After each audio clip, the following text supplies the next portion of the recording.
We are just 14 weeks away now from the November 3rd election, but hey, who's counting? Here in California, there will be a whole lot on the ballot to consider, and joining us now to bring us up to speed is reporter Ben Christopher, who covers politics for the website CalMatters. Great to have you with us, Ben. Thanks for having me.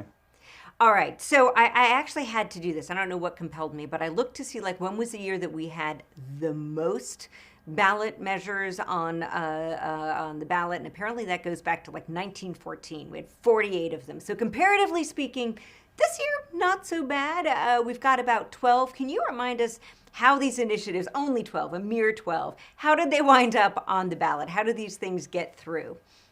So it's a combination of things. Either they are referred to the ballot through the legislative process. So a legislator will introduce a measure for a constitutional amendment, say, and then it's passed through both chambers and then it winds up on the ballot.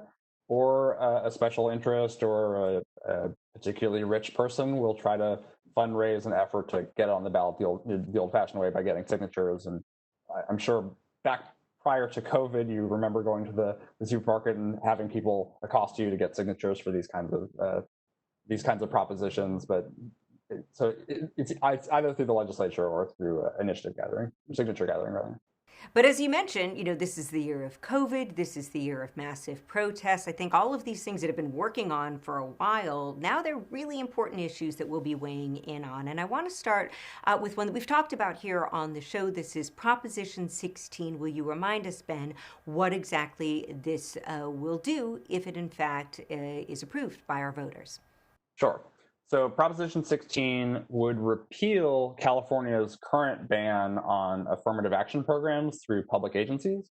So right now, if you're a public university, you can't take into account race or any other kind of immutable characteristic when making application or admission decisions. Likewise, if you're an agency and you're making hiring decisions or contracting decisions, you can't take in those race or any of those kinds of characteristics into account. So this would reverse that ban. This is actually there's a lot of political deja vu on the November ballot. There are a lot of sort of old battles being fought or old propositions being repealed or amended, and so this is another one of those. So in 1996, California voters passed Proposition 209, which placed this ban on affirmative action into the state constitution, and this would reverse that. Yes. And speaking of what's old is new again, there is also a much talk about proposition that's a revamp of Prop 13 from the 1970s.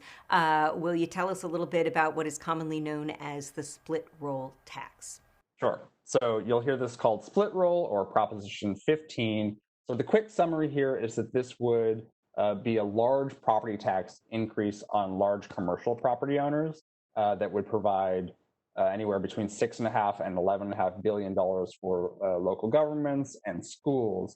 And so to understand how this exactly works, you have to go back to Proposition 13 in 1978. So back in the 1970s, property taxes were based on the current value of a property. So for example, if a property's value doubled, then the property tax that someone would have to pay would also double. And so what Prop 13 back in 1978 did was that it fixed the property tax payment that someone pays to that initial purchase price. So if a property value doubled, the property tax that you'd pay would not double. It would be able to increase by no more than 2% each year. And so effectively what that means is that the longer you hold on to a piece of property in California, the larger the tax break that you get, because assuming the property values keep going up and up, which is a pretty good assumption in California.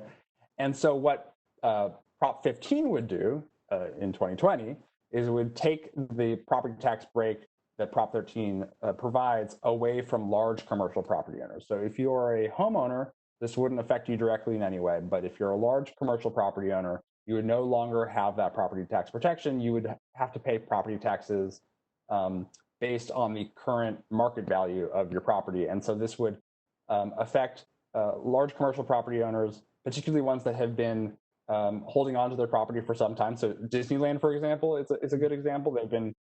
They've been sitting on that property for over almost a century, and so they would see a very large property tax increase. Yeah, it's going to be a really big battle, that's for sure. Let's talk about another housing related proposition. This is Prop 21 that has to do with rent control. As you write, again. So, what's going on this time around? Right. So this is the rent control measure. Again, you have to go back a little bit to understand the context here. In 1995, California legislature passed a freeze on control ordinances across the state. So cities have not been able to introduce new rent control or expand existing rent control since 1995, over the last 25 years. So Prop 21 would do away with that ban. So to be clear, this is not a statewide rent control ordinance, but it would allow cities to expand rent control or introduce new rent control if they so choose. And if this all sounds familiar, it's probably because you voted in 2018 when a very similar measure was placed on the ballot, Prop 10. It failed pretty miserably. It lost by about 20 points. And so they are trying again this year. They made a few tweaks. So, for example, rent control under this new policy would not be able to be applied to homes that are have been built in the last 15 years. And so that was sort of a concession to the idea that rent control perhaps provides a disincentive for new construction. And so with those kinds of tweaks and looking at 2020 with perhaps a larger turnout, particularly on the progressive side, the proponents are hoping for a different outcome this time. Not to mention the fact that, we've seen such a swell of momentum with rent moratoriums and people concerned about evictions. I think this one's going to be a fascinating one to watch. Ben Christopher, there's another one, and I know this isn't as major of a proposition, but I just kind of love referring to its common name, the Lebowski loophole. Can you explain the Lebowski loophole? This is a great little dinner conversation tidbit. I will do my best. This one is definitely the most complicated of the propositions, and that's saying a lot because they're all pretty complicated. Yeah. So Prop 19, it does a couple things.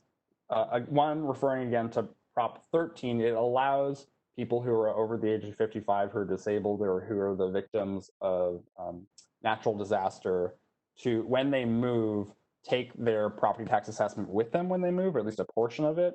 So in other words, right now there's potentially a disincentive to sell your property and move because when you purchase a new property, you have to reset your property tax to the current market price.